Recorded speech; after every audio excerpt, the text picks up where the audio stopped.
Olá, aventureiros das histórias. Eu sou a professora Alba Cristina Ortega e hoje vamos mergulhar juntos em um novo conto encantado, cheio de magia, emoção e diversão. Prepare o seu coração e venha comigo. A história está prestes a começar. Só um dedo de prosa. Texto de Efigênia Alves. Ilustrações Susana Paz.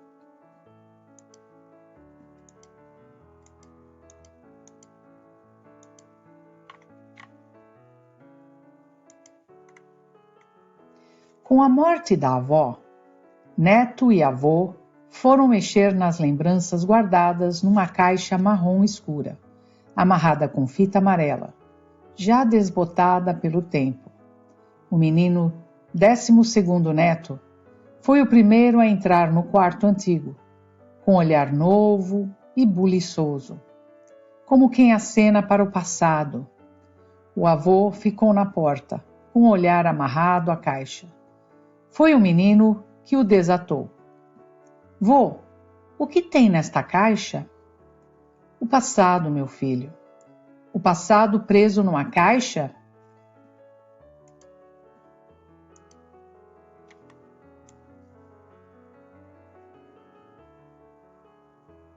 O avô pensou que existem muitas formas de prender o passado. Há pessoas que prendem no coração para ninguém ver. Acreditava que essas pessoas deviam ter uma grande razão para isso. Talvez o passado guardasse nos seus embrulhos algum segredo, algum mistério antigo e preguiçoso. Talvez fosse um passado meio desbotado, desses que não adianta querer pintar, que o próprio tecido não aguenta. Ou passado lodoso, que se mexer faz escorregar a alma. Passado empoeirado, quando a cavalgada do tempo escavocou as superfícies e deixou rastros de cisco e pó. Talvez ainda um passado cheio de chagas, que remédio não resolve. Pensou que outras pessoas prendem o passado no jeito de falar. E quando falam, o passado passeia no presente, vai atravessando entre uma fresta e outra, ora se mostrando arrogante, misturando-se de um jeito como se não existisse em fatias, como se o tempo fosse um tecido de imensidão, todo feito de vontades. Na verdade, meu pequeno, quem cortou o tempo em fatias, despedaçando-o em porções que se servem em calendários, foi o homem. Isso foi invenção do bicho-homem, tentando construir a esperança e implantar o depois. E sua avó prendia parte do passado nessa velha caixa, através de fotos e das cartas que recebia quando era mais jovem, dos parentes distantes, dos filhos que foram morar longe e das cartas de amor como as minhas. No meu tempo, meu filho, as cartas tinham uma grande importância. Vô, e por que hoje não é mais o seu tempo se você está aqui? Ah, meu menino, acho que esse seu velho avô ficou preso por inteiro no passado. E depois que a sua avó me deixou, parece que eu não quero mais o tempo presente.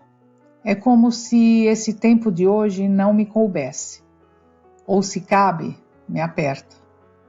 Meu coração, aos poucos, vem diminuindo e coração, quando fica miúdo demais, acaba se perdendo dentro da gente.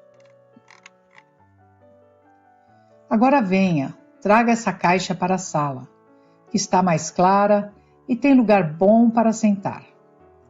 Vamos rever esse passado, com tantos retalhos dos tempos idosos, que tem também pedaços de mim, de quando era novo. Tudo trancado com as 7 chaves do coração amoroso da sua avó. O menino já sabia de ouvido que quando uma coisa é muito importante, é guardada às 7 chaves. Ver as tais chaves nunca tinha visto. Talvez fossem invisíveis aos olhos estranhos, pois só vê as 7 chaves quem é o dono da importância das coisas. O avô, que sabia todos os segredos da avó, com certeza tinha as tais chaves. E numa atitude estampada de prazer, o menino pegou a caixa com esforço e se dirigiu para a sala. O avô ficou um pouco mais olhando o interior do quarto, ainda da porta. Viveu muitos anos ali com a esposa. Mas no tempo da reforma, a filha achou por bem construir um novo quarto, mais arejado, como ela dizia. Não houve resistências, mas não abandonaram o quarto de um todo. Visitavam-no com muita frequência. Lá havia ficado um guarda-roupa feito de carvalho, com quase meio século de existência, e alguns pertences, desses que não se quer, mas não se joga, porque guardam qualquer coisa da gente. Mas depois que a esposa foi embora, sem nem se despedir, o avô nunca mais tinha entrado ali. Acreditava que os lugares, de tanto que nos abrigam, acabam por roubar um pouco de nós. Baixou a vista e foi sentar-se com o neto, no sofá, onde o encontrou com um olhar ansioso, percorrendo a caixa com as mãos, num gesto de impaciência, tão comum a ele, como se a vida tivesse pressa.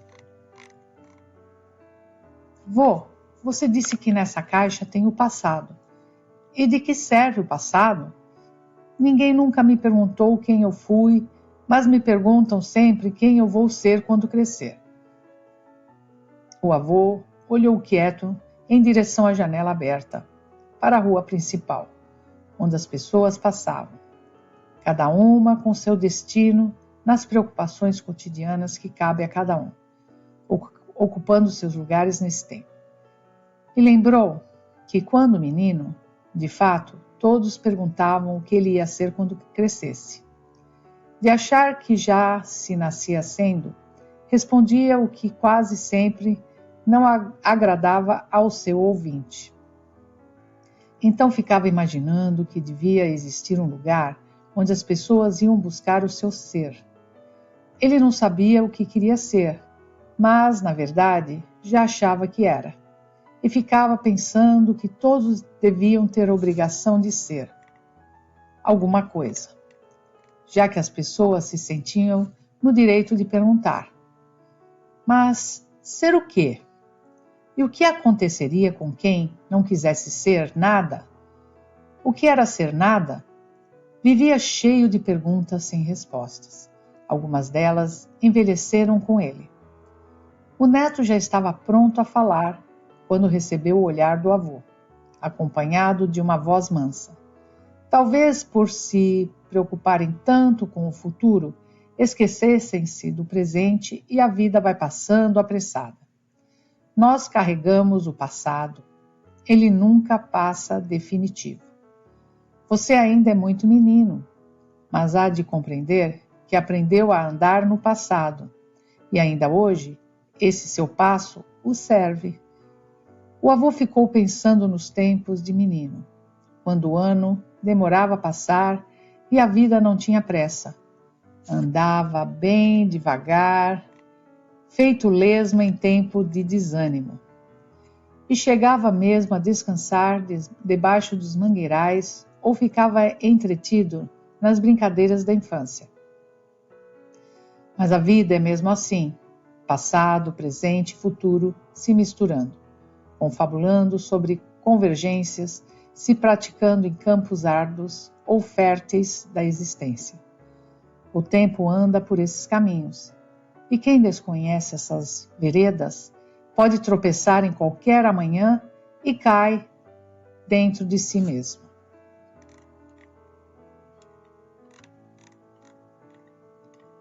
E digo mais, o passado está presente na janela do presente, sorrindo e por vezes apontando para o futuro. Não me olhe com essa cara, meu pequeno. Sei que toda essa conversa é comprida demais para o seu tamanho. Mas antes de abrirmos esta caixa, que seus olhos não esquecem, preciso falar do que foram as cartas no passado, quando o mundo era maior e os continentes mais distantes. Vê, vô, e o mundo ficou pequeno? Na verdade, dizer que o mundo era grande é só um modo de falar. Quem cresceu mesmo foi o homem. Cresceu na sabedoria, na ciência.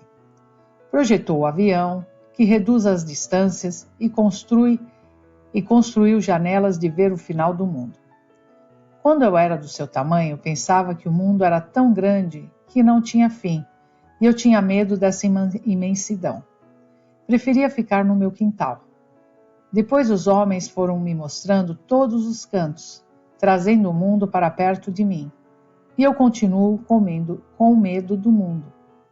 E o mundo tem fim, vô? Do jeito que estamos caminhando, penso que terá, meu filho. E a natureza já mostra os sinais. O avô disse aquilo com o jeito de quem não consegue ver muitos amanhãs. Ou que os amanhãs terão cara de malvadezas, amedrontando até gente grande. Ficou um instante pensativo e continuou num tom alegre. Foram as cartas, meu pequeno, as responsáveis por ligar os diferentes pontos do mundo, como um fio que vai entrelaçando lugares e pessoas, trançando histórias, tecendo sentimentos e costurando a vida. Mas hoje, vô, a gente sabe bem rápido tudo o que se passa pelo mundo. Aquele menino era mesmo muito esperto, o avô pensou, com orgulho disfarçado, lembrando-se da sua própria curiosidade de infância, que nunca teve cura. E pensou nas costuras do tempo de agora, com linhas grossas, que traz o mundo em cores vivas, com palavras de assombro. As cartas davam tempo do coração se preparar, fosse para ser feliz ou para ser tristeza grande, dessas tão compridas que alcançam várias noites. Cada linha podia ser interrompida, adiada ou até rejeitada, tornando tardias as verdades que chegariam outro dia qualquer. Mas agora não. Tudo vem rápido demais e o coração parece que vai se acostumando com as dores, a ponto de não querer doer. Nem a felicidade chega colorida, como as trazidas pelas cartas. Ela se apresenta tão de repente que não dá tempo de o coração entender que é a felicidade. E, quando percebe, ela já tem ido embora. E felicidade é coisa orgulhosa, de ir embora e não querer voltar com brevidade. Parece que quando vem, na sua modéstia de andança e silêncio, se não receber a atenção de chegada, volta na mesma prudência. E só retorna um dia, se for buscada com 1000 cuidados e singelezas.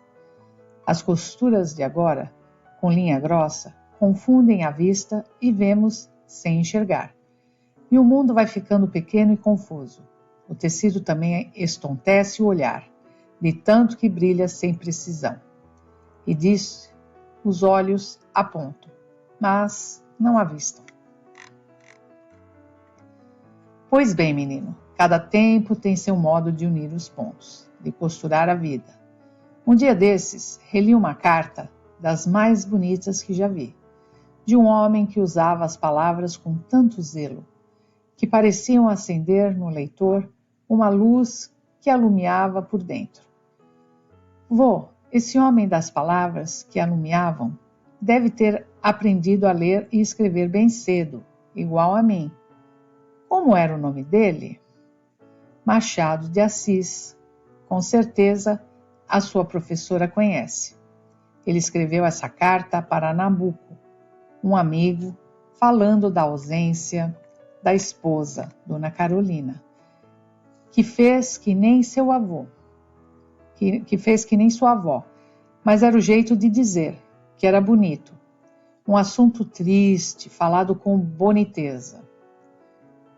O avô lembrou-se de muitas de muitos poetas e escritores que escreviam cartas, dizendo coisas do cotidiano, com palavras que clareavam as manchas que as feridas deixavam, enfeitando qualquer feiura da vida, como nos arremates, que as costureiras fazem em babados rotos, escondendo do tecido tudo que está se puindo.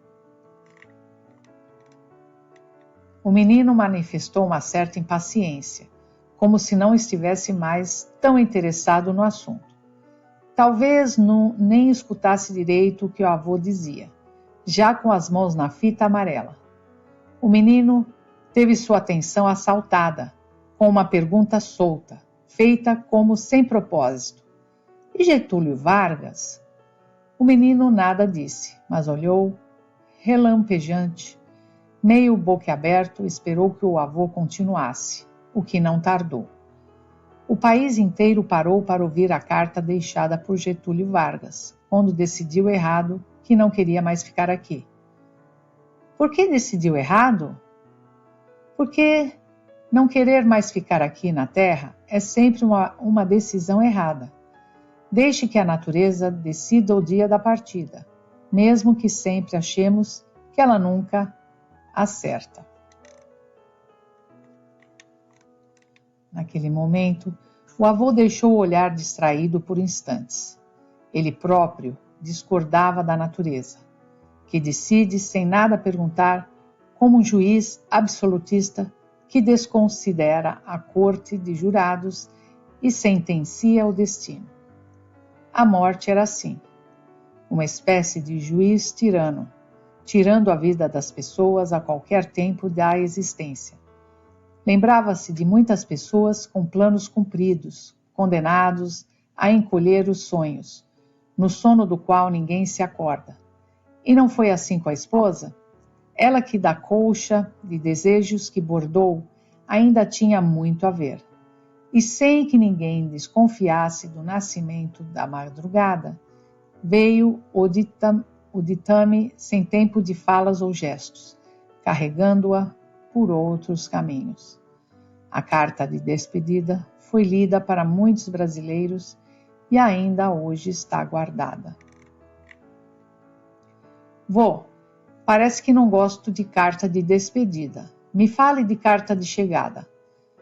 Pronto, uma que está aí dentro dessa caixa, quando sua mãe enviou do Rio de Janeiro, dizendo que você tinha chegado. Essa não veio pelas mãos de um carteiro, veio pelo correio eletrônico. Foi seu tio Alberto que entregou nas mãos de sua avó. Ela fez questão de guardar, mesmo sem envelope. Essa carta nos trouxe muita alegria. Os olhos do menino brilharam em direção ao avô. Essa certamente seria a carta mais importante. E a mãe nunca havia lhe falado dela? Voltou a olhar a caixa. Como será que escreveram sobre a chegada dele? O desejo de abrir aquela caixa aumentava. O avô mudou de posição no sofá e, entusiasmado, mais uma vez, se dirigiu ao menino.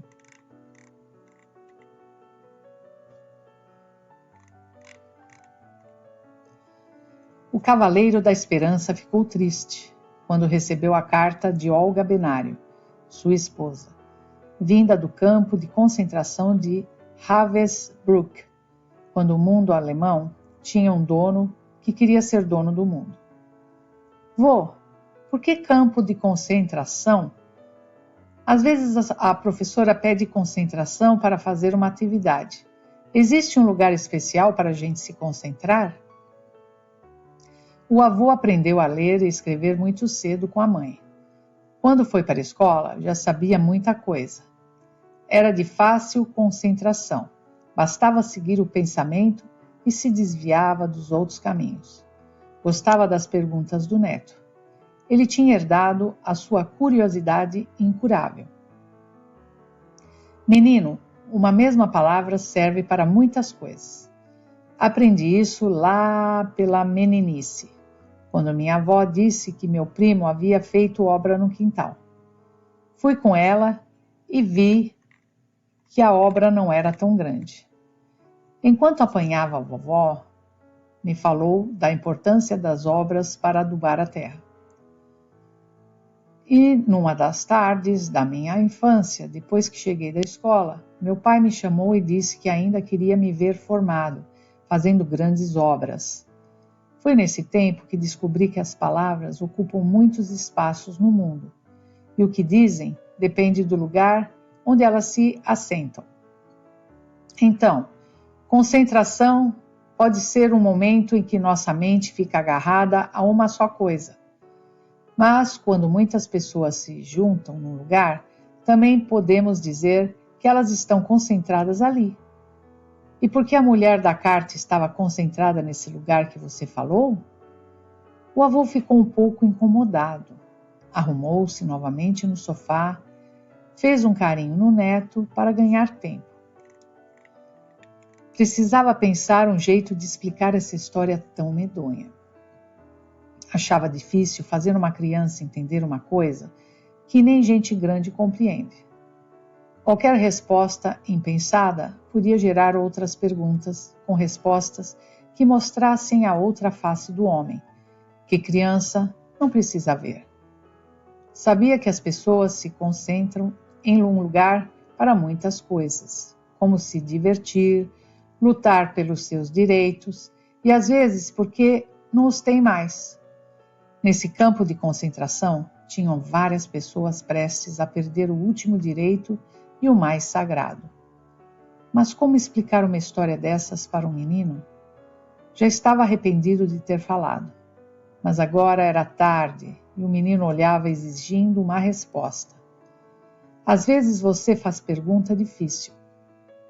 Olhe, algumas pessoas sentem-se cutucadas com o diferente. Sem esticar mais essa história, aquela mulher que escreveu a carta pensava muito diferente. E a gente tem que pensar igual aos outros, vô, é verdade? Às vezes as pessoas pensam diferente e guardam esse pensamento só com elas. Deixar pensamentos escapulir pela boca pode ser muito perigoso. Há sempre alguém que anda medindo os pensamentos que são grandes e fujões. E quando ultrapassam do tamanho que se deseja, são cortados. Pensamento cortado dói tanto quanto saudade. Já cortaram algum pensamento seu, vô? Já. Quando eu pensei alto que queria ser menino. Mas não se preocupe em entender toda essa história. Quando você estiver grande, talvez entenda. Mas se não entender, não é motivo para preocupação. Porque tem coisa que acontece. O tempo passa, a vida passa e a gente nunca entende. Vô, eu gostei desse Cavaleiro da Esperança. Ele tem um nome bom. Eu sempre quis ter um cavalo. A mamãe disse que quando eu crescer do tamanho de um homem, ela vai me dar um de presente. Já sei até como vou chamá-lo. Você sabe como era o nome do cavalo dele, do Cavaleiro da Esperança? Utopia. Mas esse cavalo é pouco usado hoje. É uma raça rara e poucos são os homens que conseguem montá-lo. Muitos montam, mas depois caem. Há quem diga que o Cavaleiro da Esperança também caiu. Agora, deixa eu falar para você de outra carta muito importante. Qual? Uma que cruzou o até então tenebroso Oceano Atlântico, saindo desse país chamado Brasil, e indo chegar às mãos de um homem que tinha a patente de rei e mandava para além do mar. E por que essa carta era tão importante? Ela falava de quê? Quem mandou? Calma, menino, até que gosto de ver seu gosto em descobrir as coisas. Mas vá perguntando devagar. Senão a cabeça de seu avô fica branca por dentro também. Parece que quando a gente vai puxando o fio da memória devagar, ela vem trazendo as coisas mais coloridas, às vezes até com cheiros. E as histórias são sempre tão compridas que nunca dá para pegar da raiz e saber onde vão parar. Sempre vai existir um antes e um depois, mas vou ser breve, porque tem histórias maiores que a paciência de um menino. O avô disse isso acariciando a cabeça do neto com um sorriso de menino, que ele guardava de muito tempo. E antes que o garoto falasse, ele entendeu a emergência dos olhos e continuou. Antigamente, o mundo era praticamente todo governado por reis que usavam coroas. E para encompridar os seus domínios, eles precisavam de mais terras e mais gentes. Nesse tempo, se sabia pouco do mundo, e os oceanos tinham cobras gigantes e sereias que encantavam a quem ouvisse o seu canto. Mas as pessoas, mesmo as que tinham muito medo, obedeciam ao mandado do rei e se aventuravam pelos mares, vendendo e comprando ou descobrindo novas terras. Outras iam por interesses particulares. E dizem que em uma dessas viagens, quando algumas tripulações aqui chegaram, já havia o nome de Pindorama, dado pelos moradores da terra. Então o escrivão, que agora me foge o nome, a lembrança, escreveu uma carta para o rei, contando da nova terra, onde dizia que tudo que se planta dá. Para quem estava chegando, a terra era realmente nova, porque tudo depende da posição que se olha. Agora, meu pequeno, você imagine a cara do rei quando leu essa carta. Os olhos devem ter ficado maiores que o rosto. Vô, já me contaram um pouco dessa história na escola, mas não falaram do nome que a terra já tinha e nem do jeito que ficou a cara do rei. Deve ter sido muito engraçado. Será que tiraram foto? Talvez não, meu filho, mas foto eu queria ver mesmo. Era da espada de Dom Pedro, rompendo o céu do Ipiranga, no grito que ecoa ainda hoje, quando leu a carta vinda de Portugal. Mas essa já é outra história. Tem gente até que diz que a história não foi bem assim. Mas, quanto à carta, essa foi verdade. As cartas eram muito importantes. O avô lembrava com saudade daqueles tempos, e naquele momento esqueceu-se que era velho, e com o entusiasmo da juventude começou a narrar. As cartas traziam coisas boas e ruins, como por exemplo, notícias tristes de pessoas que foram embora para sempre, mas levavam e traziam notícias boas, como promessas de amor, confissões de saudade, pedidos de casamentos, fechamento de negócios. Mas isso demorava muito a chegar. Passavam dias e até meses, porque os transportes eram mais difíceis. Até as cartas eram transportadas em lombos de animais, depois de trens e de navios. Muitas pessoas ficavam no porto, olhando o navio chegar, aguardando o caixote com notícias do outro lado do mundo. Os imigrantes sempre estavam a esperar cartas dos familiares, que ficaram em outros países. Naquela época, meu filho, nem todo mundo sabia ler e escrever, mas havia sempre alguém que se prestava gratuitamente a esse papel. Sua avó foi uma delas. Com seu português de professora, ela ouvia segredos, dificuldades e sonhos que as pessoas queriam contar para outras, e ficava tão satisfeita quando lia uma carta para alguém que era como se fosse para ela. A voz corria conforme o que estava escrito. Falava baixo e com pausas, quando lia notícias tristes. Abandonava tudo o que estivesse fazendo, quando pediam para ela ler ou escrever uma carta. Quando os malotes chegavam, aí era a vez do carteiro, sair de casa em casa entregando-as. Muitas mães esperavam com ansiedade o carteiro, sempre com esperança de que o filho estivesse vivo em tempos de guerras. As mãos tremiam. Essa eu não via, mas sei que o coração também. Algumas recebiam a carta chorando, até o carteiro ficava emocionado. Você gostava de ser carteiro, vô? Se gostava, Eu era o homem mais esperado da cidade. Tinha sim importância, mesmo que minha identidade se resumisse ao que fazia. Na época, nossa cidade era pequena e, embora poucos soubessem meu nome, todos conheciam o carteiro. Me acenavam na rua e vinham correndo quando eu gritava: "O carteiro chegou!" O avô lembrava-se do seu ofício. Várias mãos, simples e importantes, recebiam as cartas, e as expressões eram sempre de ansiedade. Só alguns homens, que têm no rosto as marcas das dores da alma, é que não faziam uma cara muito boa.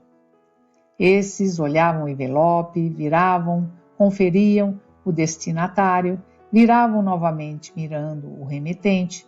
Só depois de fazer isso umas 3 vezes é que olhava o carteiro e agradecia com um leve inclinar da cabeça. Às vezes eu levava cartas bonitas amarradas com fita lilás. Essas carregavam dores da mocidade, levavam paixões, poemas, as mais puras declarações de amor. E sempre quem recebia saía correndo. Havia aquelas em envelope sujo de batom, e sei que algumas eram lidas e relidas, às vezes salpicadas de lágrimas de saudade. O avô falava com entusiasmo. Lembrava-se daqueles momentos com muita saudade. E vendo o interesse do neto, continuou. Sempre havia cartas que nunca eram lidas. Foi assim que conheci a sua avó. Ela recebeu uma carta de minhas mãos e a rasgou na minha frente, com um sorriso amargo do canto da boca. Era namoro desfeito. Toda tarde ela ia para a janela, com esperança nos olhos, para me ver passar. Acho que ela esperava que ele mandasse mais cartas. Depois eu comecei a escrever para ela, anonimamente. Foram minhas primeiras cartas. Um dia, criei coragem e assinei.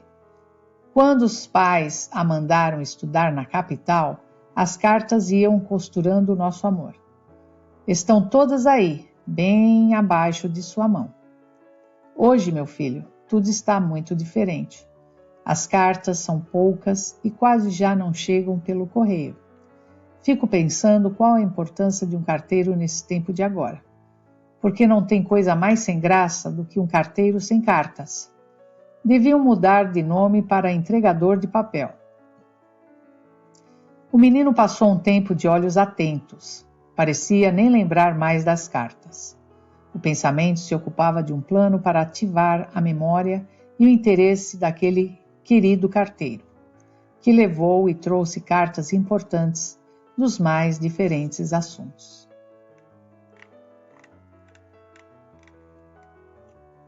De repente, ergueu a mão da caixa, que de vez em quando passeava entre o laço amarelo, e pegou na mão do avô, pois sentiu a sua tristeza. O avô percebeu, puxou o neto para si e beijou-lhe a cabeça. E num gesto decidido, ajeitou a caixa entre ambos. Olhou novamente para o neto. Não leve em conta toda a nostalgia deste avô, meu menino. Foi só um dedo de prosa. Cada tempo tem os seus próprios encantos. Viva o seu tempo presente. Todavia, não esqueça que o passado nos acompanha, porque foi o homem quem criou esses marcadores temporais. E essas cartas, meu filho, que ainda nem começamos a ler, são para mim as mais importantes do mundo. O menino ficou com o olhar preso à caixa, pensando, ninguém sabe o quê.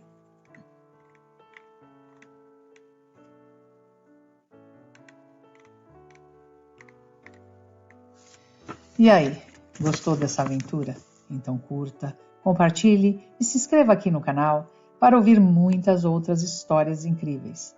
E lembre-se, toda história pode transformar o nosso dia. Até o próximo episódio. Tchau!